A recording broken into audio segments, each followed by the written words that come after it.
మీనము వారికి గనక చూసుకున్నట్లయితే మీనరాశి వారికి ప్రస్తుతం ఏలినాడు శని రాశిలో సంచరిస్తుంది కాబట్టి కొంచెం పనులు ఆలస్యం అవడం, పూజాది కార్యక్రమాల మీద కూడా అబ్బాయి ఏం చేస్తామో చాలా చేసి ఏం మార్పు వచ్చింది అనేటువంటి తెలియని ఒక నెగటివ్ అనేటువంటిది మీకు అనిపిస్తూ ఉంటుంది. మరి ఇక్కడ ఈ యొక్క మీనం వారికి లక్షణం ఏమిటి? అన్వేషణ. ఏం చేయాలి అన్వేషణ చాలా ఎక్కువగా ఉంటుందండి మీనం వారికి. అసలు నా జీవితం ఏంటి, నేను ఎందుకు పుట్టాను, నా లైఫ్ ఏమిటి అని అన్వేషణ, నేనేం చేస్తున్నాను అనే అన్వేషణ చాలా ఎక్కువగా ఉంటుంది. విదేశాలకు వెళ్ళినటువంటి వారు విదేశీ యోగం ఉన్నట్లయితే విదేశాలకు వెళ్తే చాలా బాగా సెటిల్ అవుతారు వీరు. అయితే వీరికి తండ్రితో ముఖ్యంగా జీవితం మొత్తం ముడిపడి ఉంటుంది. అంటే తండ్రి వల్లే బాగుపడ్డా అంటాడు, తండ్రి వల్లే నేను పాడైపోయాను అంటాడు, తండ్రి వల్ల ఇంత వాడిని అయ్యాను అంటాడు, తండ్రి వల్ల ఇంత స్ట్రెస్ అనుభవిస్తున్నా అంటారు మీనం వారు, మీన లగ్నం వారు ప్రత్యేకంగా మీరు గమనించినట్లయితే. అయితే ఈ మీనము వారికి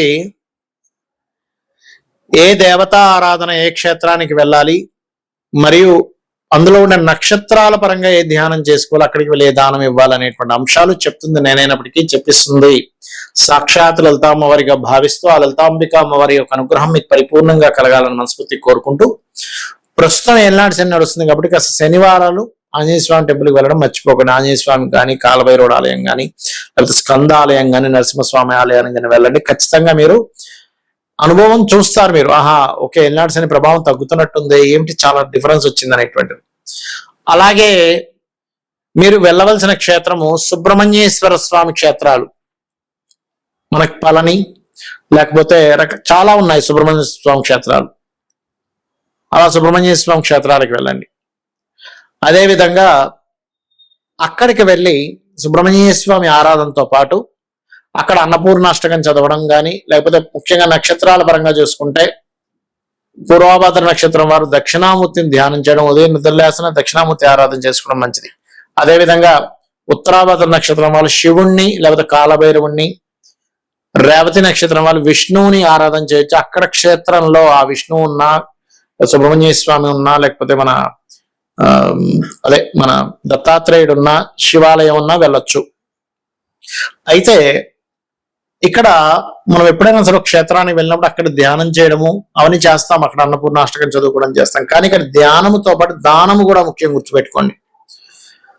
ప్రస్తుతం మీ గోచారంలో లగ్నంలో శని ఉంటే 6వ భావం అంటే మీ పూర్వజన్మ కర్మస్థానంలో కేతు ఉన్నాడు కాబట్టి అక్కడ నువ్వులు ఉలవలు ఖచ్చితంగా దానం చేయండి.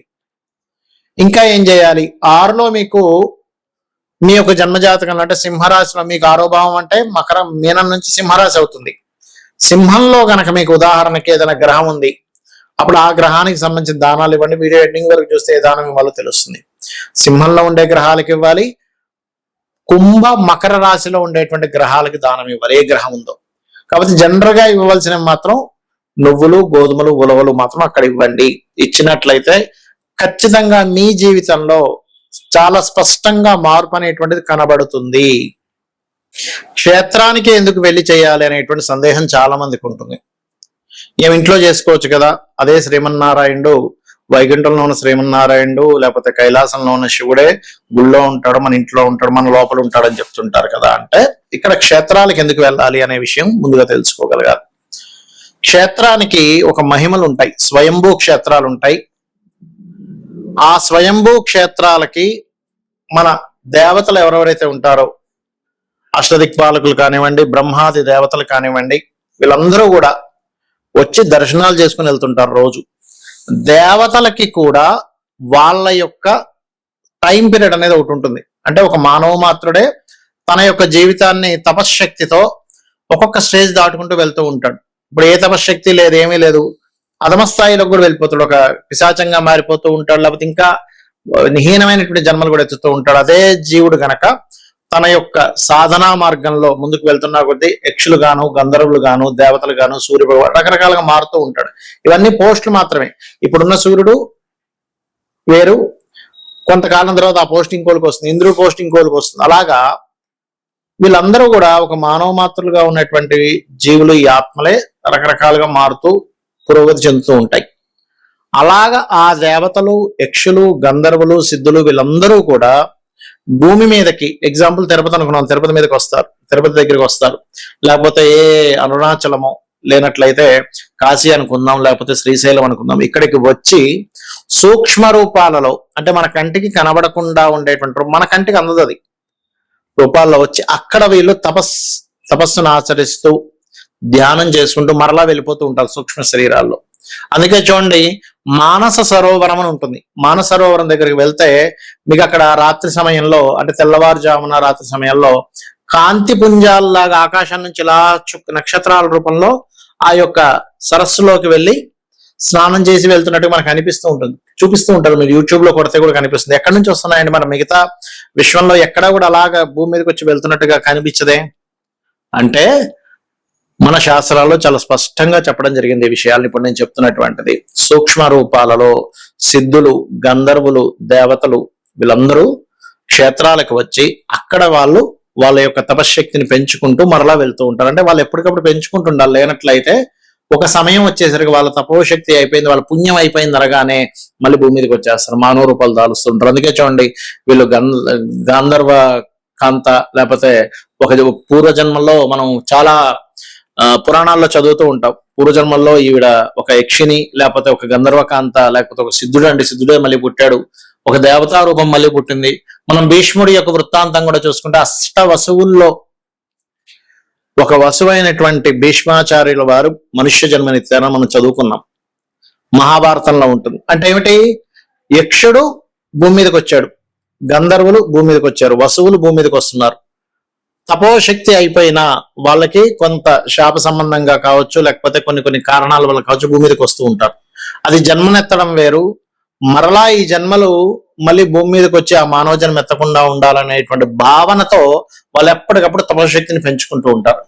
అలా ఆ యొక్క క్షేత్రాలకు వచ్చి తిరగాడుతున్నటువంటి వారికి ఎవరైతే వెళ్ళి అక్కడ తపన పడుతుంటారో, అయ్యో నాకు వివాహం అవ్వట్లేదనో, లేకపోతే సంతానం లేదనో, ఆరోగ్యంతో ఉన్నారనో, ఆరోగ్యంగా బాగుండాలనో, లేకపోతే పలానా సంపాదన సంబంధంగా ఇబ్బంది ఉందనో, లేనట్లయితే మరి కొంతమందికి అప్పులు ఉన్నాయనో, చాలా రకరకాల ఇబ్బందులు ఉంటాయి. ఎవరో కబ్జా చేస్తారు ల్యాండ్ అని, రకరకాలు ఉంటాయి. అందుకే మన వాళ్ళు పూర్వం సంతానం కలగట్లేదంటే క్షేత్రాలకు వెళ్ళరాండి అనేవారు. క్షేత్రాలకు వెళ్తే ఎందుకు అవుతుంది అంటే అక్కడ ఈ దేవతామూర్తులు, సిద్ధులు వీళ్ళందరూ కూడా మన యొక్క తపనను చూసి కరుణతో వాళ్ళు ఆశీర్వదిస్తారు. అందుకే చూడండి, ఇక్కడ చేసిన దానికి క్షేత్రంలో చేసిన జపానికి 1000 రెట్లు ఎక్కువ ఫలితం, 1,00,000 రెట్లు ఎక్కువ ఫలితం అని చెప్తూ ఉంటారు. ఎందుకు? ఆ మహిమ అలా ఉంటుంది. మీరు ఇక్కడ ఒక్కసారి నమశివాయ అనుకున్న దానికి క్షేత్రంలోకి వెళ్ళి అక్కడ నమశివాయ అనేటువంటి నామం పలికిన దానికి, లేదా ఓం నమో నారాయణాయ కానివ్వండి, ఓం శ్రీమాత్రే నమః అనుకోండి, ఏదైనా నామం చేసిన దానికి చాలా అధిక ఫలితం వస్తుంది. ఎప్పుడైతే మీకు అధిక ఫలితం వచ్చిందో, పుణ్యం అనేటువంటిది ఎక్కువ అధికంగా ఉందో, మీరు పూర్వజన్మలో చేసినటువంటి పాపం యొక్క ఫలితాన్ని అనుభవించేటువంటి యొక్క స్థితి తగ్గిపోతూ ఉంటుంది. అంటే ఎలా అంటే, చిన్న ఎగ్జాంపుల్ చెప్తా. ఒక వ్యక్తికి నెలకి ఒక 50,000 ఖర్చు ఉంది అనుకుందాం. 30,000 40,000 సంపాదించే వ్యక్తికి చాలా భారం. కానీ 1,00,000 1,50,000 2 లక్షలు సంపాదించే వ్యక్తికి ఆ 50,000 చాలా తక్కువ. అలా ఏంటంటే మన పుణ్యం శాతం యొక్క ఎక్కువగా ఉంటే మనం పూర్వజన్మలో చేసినటువంటి పాపము యొక్క ఫలితాన్ని అనుభవించడానికి మనకు శక్తి సరిపోతుంది. కాబట్టి ఇలా చేయండి. ఇందాక నేను మీకు విషయం చెప్పాను, 6వ భావంలో ఉండే గ్రహాన్ని బట్టి దానం ఇవ్వాలని. 6వ భావంలో రవి ఉన్నాడు అనుకోండి, గోధుమలు దానంగా ఇవ్వండి. చంద్రుడు ఉన్నాడు, బియ్యము తెలుపు రంగు వస్త్రం ఇవ్వండి, గోధుమలతో ఆరెంజ్ కలర్ వస్త్రం. కుజుడున్నాడు, కందులు ఎరుపు రంగు వస్త్రం. బుధుడున్నాడు, పెసలు గ్రీన్ కలర్ వస్త్రం ఇవ్వండి బుధవారం నాడు. గోధుమలు అయితే ఆదివారము, చంద్రుడైతే బియ్యం అయితే సోమవారము, కుజుడైతే అంటే కందులైతే మంగళవారము, బుధుడైతే బుధవారం. గురువు ఇబ్బంది ఉంది, గురువు పాడయ్యాడు 6వ స్థానంలో ఉండి, అప్పుడు శనగలు పసుపు రంగు వస్త్రం ఇవ్వండి. శుక్రుడు పాడయ్యాడు, అప్పుడు బొబ్బర్లు తెలుపు రంగు వస్త్రం ఇవ్వండి. శని పాడయ్యాడు, నువ్వులు తెల్ల నువ్వులు బ్లూ కలర్ వస్త్రం, లేదా నల్ల నువ్వులు తీసుకుంటారా ఇవ్వండి, పర్లేదు. రాహు పాడయ్యాడు 6వ స్థానంలో ఉండి, మినుములు సిమెంట్ కలర్ వస్త్రం. కేతు పాడయ్యాడు, అప్పుడు మీరు చేయవలసింది ఉలవలు మల్టీ కలర్ క్లాత్. ఈ దానం ఇచ్చేటప్పుడు కూడా గోత్రము, నామము, మీ సంకల్పం ఏంటని చెప్పి ఇవ్వండి. చాలా మంది తెలియక ఒక మూలను పెట్టేసి వెళ్ళిపోతామండి, అయిపోతుందేమో అనుకుంటారు. మూలను పెట్టేసి వెళ్తే మీ అకౌంట్ లో డబ్బులు పడాలి. మీరు బ్యాంక్కి వెళ్ళి మూలను పెట్టేసి వెళ్తే మీ అకౌంట్ లోకి వెళ్తుందో వెళ్ళదు. మీరు అక్కడ ఇవ్వాలి, కౌంటర్ లో ఇవ్వాలి, మీ పేరు చెప్పాలి, మీ అకౌంట్ నెంబర్ చెప్పాలి, అప్పుడు మీ అకౌంట్ లోకి డబ్బులు ఎలా వెళ్తాయో అలా అవుతుంది. కాబట్టి మూలను పెట్టేసి వెళ్ళకండి దయచేసి.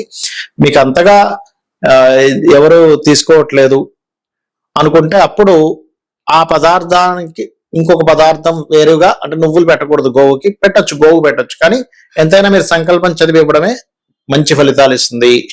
శ్రీమాత్రే నమః.